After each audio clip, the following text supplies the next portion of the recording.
If you want to give your Samsung phone a fresh new look without downloading extra app, in this quick guide I will show you how to change your app icon color using built-in Samsung feature.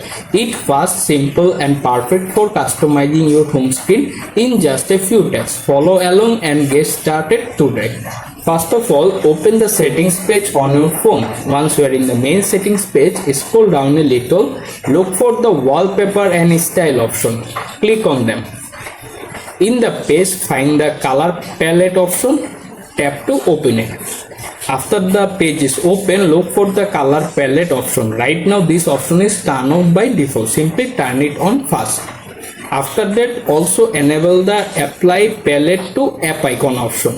Then here you can see the two colors option available listed. The first wallpaper color, the second basic color. You can set the color if you like. For example, this video I am using wallpaper color, so choose the color if you want to set. I am choosing this color.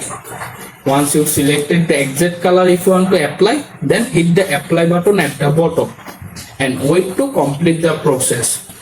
After the process is complete, you can return to your home screen and open the app door and see the pop-up answer this listed there. That is for this tutorial. Try this customization option on your Samsung device and make your home screen stand out. Goodbye.